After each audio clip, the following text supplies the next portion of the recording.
কোচবিহারের দিনহাটা থেকে হুগলির বেগমপুর, কোথাও চালু হলো সেতু, কোথাও তৈরি হচ্ছে রাস্তা, মিটতে চলেছে দীর্ঘদিনের সমস্যা।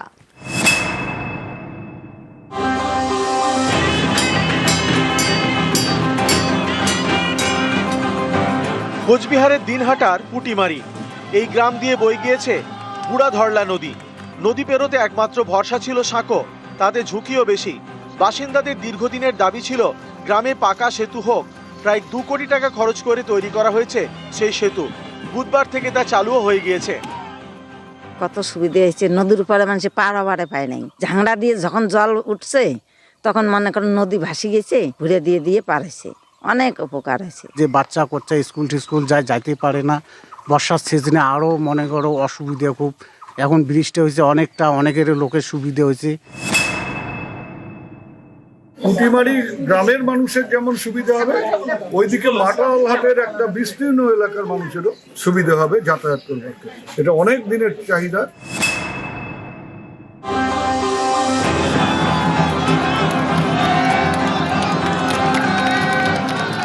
বাঁকুড়ার ছাতনায় চণ্ডীদাস সেতু। দ্বারকেশ্বর নদীর উপর এই সেতু বাঁকুড়া এবং পুরুলিয়া 2 জেলার সংযোগকারী। 2020 সালে জলের তোড়ে সেতু ভেঙে যায়। স্থানীয়দের দাবি, তারপর থেকে প্রতি বছর সংস্কার করা হয়েছে, কিন্তু আগের চেহারাই ফেরেনি। প্রতি বছর বর্ষায় সেতু বন্ধ করে দেওয়া হতো। এর জেরে প্রায় 30 কিলোমিটার ঘুরে যাতায়াত করতে হতো। এবার পুরনো সেতুর পাশেই তৈরি হলো নতুন সেতু, নাম দ্বারকেশ্বর সেতু। সেতুর পাশাপাশি তৈরি হয়েছে সংলগ্ন রাস্তাও। পুরনো ব্রিজের থেকে নতুন ব্রিজ যেটা করেছে প্রচুর ভালো করেছে। এই যে নতুন ব্রিজটা হয়েছে, নতুন ব্রিজটা হওয়ার পথে আমরা অনেকটা হ্যাপি। 3,55,00,000 টাকা খরচা হয়েছে, 5 কিলোমিটার রাস্তা সহ। ব্রিজটা খুব মজবুত হয়েছে এবং সুন্দর হয়েছে।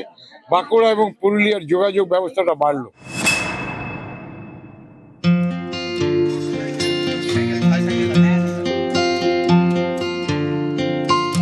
উত্তর 24 পরগনার দেগঙ্গা ও বাদুড়িয়া এই 2 ব্লকের মাঝে সংযোগকারী পদ্মাখালের সেতু আমফানে তা ভেঙে যায়। তারপর থেকে ভরসা সাঁকো। বাইক বা গাড়ি নিয়ে যেতে হলে প্রায় 35 কিলোমিটার ঘুরতে হয়। এবার সেখানে শুরু হলো নতুন সেতু তৈরির কাজ। এর জন্য বরাদ্দ প্রায় 13 লক্ষ টাকা। ভেঙে যাওয়ার পরিস্থিতি অনেকে হয়রানি হয়েছে, অনেক লোকে যেতে পারতো না এখান দিয়ে। আজকে শিলান্যাস হয়েছে, সবাই মানুষ খুশি হয়েছে। দুটো বলাতে প্রচুর লোক যাতায়াত করে, হাজার হাজার লোক এখান থেকে যাতায়াত করে, সবার উপকার। কম বেশি 13 লক্ষ টাকা হবে। সেইটা দীর্ঘদিন ধরে একটা ফিনান্সের জটের জন্য আটকে ছিল, সেই ব্রিজের কাজ শুরু হয়ে যাচ্ছে।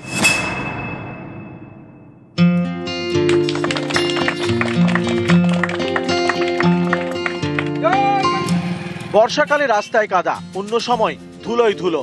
এটাই পূর্ব মেদিনীপুরের পটাশপুরের নৈপুর গ্রামের গল্প। সেই ছবি এবার বদলাতে চলেছে। গ্রামের রাস্তা পাকা করা হবে। স্থানীয় সরকারি স্কুল থেকে ঝরিয়া পর্যন্ত প্রায় 2 কিলোমিটার। এর জন্য বরাদ্দ করা হয়েছে 84 লক্ষ টাকা। এই এলাকার মানুষজনের দীর্ঘদিনের দাবি, দীর্ঘদিনের চাহিদা, আজকে স্বপ্ন পূরণ হলো তাদের। সকলের মুখে হাসি। রলার স্কুল, আমাদের স্টুডেন্ট যারা এখানকার মাঠের চাষিরা খুব ক্ষতিগ্রস্ত হয়ে বস্তা বইতে পারে না, তারা সেখান থেকে নিয়ে আসে এবং আমরা দারুণ খুশি।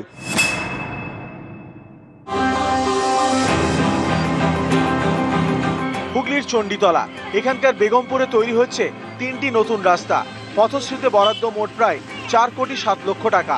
স্থানীয়দের দাবি, এই রাস্তাগুলো চালু হলে বেগমপুর স্টেশন, ডানকুনি সহ একাধিক এলাকায় যাতায়াতের সুবিধা হবে। যে রাস্তাগুলো প্রচন্ড খারাপ ছিল, রাস্তাশ্রী প্রকল্পে 3টা রাস্তা আমাদের দিয়েছে। সত্যি করে মানুষ উপকৃত হয়েছে। তার রাস্তাটা একদম নতুন করে ফের আবার তৈরি করে দিচ্ছে, খুব আমাদের উপকৃত হলাম।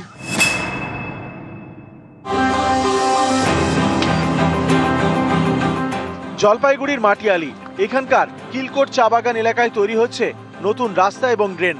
আমাদের পাড়া আমাদের সমাধান প্রকল্পে आज यहाँ पर 4 काम का उद्घाटन किया गया, जो कि जिसमें 2 ड्रेन है और 2 सीसी रोड है। নিউজ 18 বাংলা।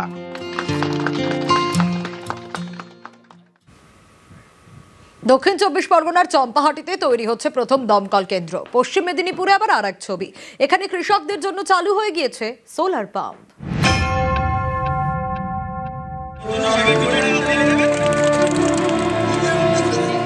দক্ষিণ 24 পরগনার বারুইপুর এখানকার চম্পাহাটিতে কোনো দমকল কেন্দ্র নেই।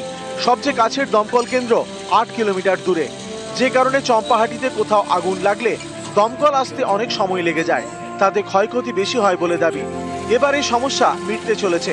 চম্পাহাটির হাড়ালে তৈরি হচ্ছে নতুন দমকল কেন্দ্র। স্থানীয় প্রশাসনের দাবি এর জন্য বরাদ্দ করা হয়েছে 10 কোটি টাকা। 14 মাসের মধ্যে এই দমকল কেন্দ্র চালুর টার্গেট।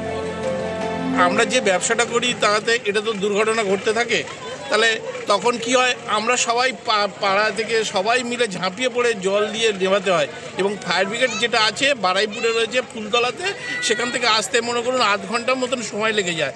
সেই জন্য এখানে হয়েছে খুবই ভালো হলো। এখানে বাজি ব্যবসায়ীরা থাকে, যেখানে আগুন সব সময়ের জন্য বিপদজনক। সুতরাং ফায়ার ব্রিগেডটা এমন একটা জায়গায় করা হোক, আমরা সেই রকম চেষ্টা সবাই মিলে করলাম যাতে 2 থেকে 3 মিনিট 5 মিনিটের মধ্যেই কোনো একটা আগুন লাগলে ফায়ার ব্রিগেড সেখানে পৌঁছে যেতে পারবে।